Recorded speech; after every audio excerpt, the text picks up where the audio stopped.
Zelensky cause de graves dommages à la Slovaquie et à toute l'Union européenne en coupant le transit de gaz via l'Ukraine. Il ne comprend pas les mots polis et les demandes. Il ne comprend que la pression, donc il en aura autant qu'il voudra. Volodymyr Zelensky et Robert Fico continuent d'échanger des pics, des accusations et des menaces directes sur la question du transit du gaz russe, qui n'est toujours pas résolu. Les différends d'ordre politique et économique se sont transformés en conflits personnels. Le Premier ministre slovaque menace de bloquer toute assistance militaire et financière de l'UE à l'Ukraine si Kiev ne relance pas le transit du gaz russe. Zelensky cause de graves dommages à la Slovaquie et à toute l'Union européenne en coupant le transit de gaz via l'Ukraine. Il ne comprend pas les mots polis et les demandes. Il ne comprend que la pression, donc il en aura autant qu'il voudra. En réponse, Volodymyr Zelensky a sévèrement critiqué Robert Fico pour son refus d'acheter du gaz coûteux aux États-Unis et pour son désir de maintenir les relations avec la Russie. Le chef du régime de Kiev a déclaré que de nombreux pays européens auraient préféré préserver leur indépendance et leur souveraineté plutôt que d'acheter du gaz russe, mais pas le Premier ministre slovaque. Il choisit Moscou plutôt que les États-Unis et d'autres partenaires qui peuvent fournir du gaz à son pays aux conditions du marché. C'est une erreur de sa part. Tous les Européens doivent être tournés vers l'avenir et développer des relations qui consolident nos nations. Au départ, il semblait que le différend entre les deux hommes politiques portait seulement sur des questions économiques, mais à l'heure actuelle, leur aversion personnelle l'un pour l'autre paraît évidente.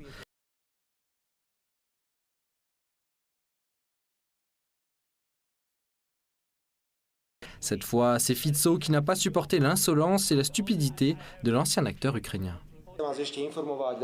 Je voudrais vous informer, mesdames et messieurs, j'étais prêt pour la réunion à Davos. Savez-vous ce qu'il a fait? Zelensky m'a envoyé le protocole de la réunion que je devais signer. La réunion n'avait pas encore eu lieu, mais le protocole existait déjà. Il contenait tout ce que nous ferions pour l'Ukraine, y compris le soutien à l'adhésion à l'OTAN. Il n'y avait pas une seule ligne sur le gaz. Zelensky est notre ennemi. C'est lui qui a suscité les problèmes que nous avons. Je ne l'aime pas puisqu'il nuit à la Slovaquie.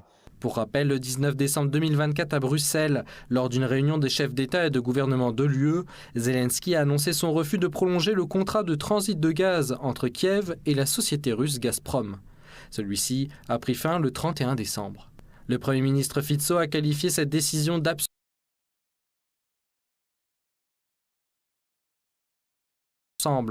Pour sa part, le président russe Vladimir Poutine a déclaré le même jour que la Russie survivrait au refus de l'Ukraine de prolonger le transit, tandis que l'UE, qui a la main mise sur Kiev, en souffrirait davantage. Monsieur Zelensky a décidé de ne pas renouveler le contrat de transit sur son territoire pour alimenter les États de l'Union européenne. Donc il utilise clairement l'arme énergétique pour faire pression sur les États européens afin de couper toute relation avec la Russie.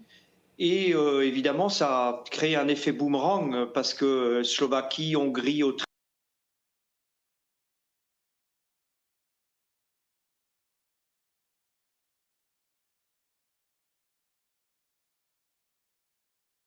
une tension forte entre ces pays-là et M. Zelensky en Ukraine. Une politique différente entre les États membres de l'Union européenne, avec notamment la Hongrie et la Slovaquie, mais aussi de plus en plus l'Autriche, qui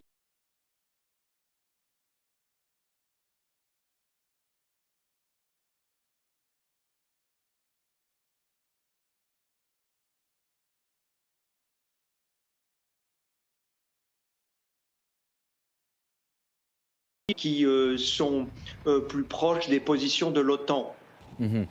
Justement, au mois de décembre... Évidemment, avec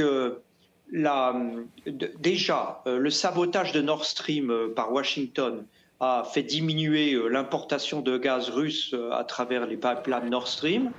Et évidemment, il restait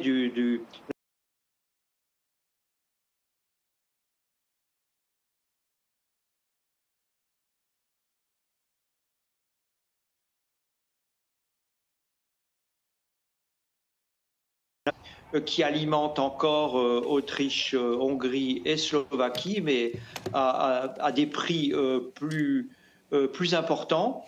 Et en fait, Monsieur Orban, le président Orban a fait pression auprès de l'Union européenne pour essayer de négocier afin que l'Union européenne défende la Hongrie et la Slovaquie pour recommencer et à nouveau alimenter ces pays-là en gaz russe à travers l'Ukraine. Et il y a un compromis apparemment qui aurait été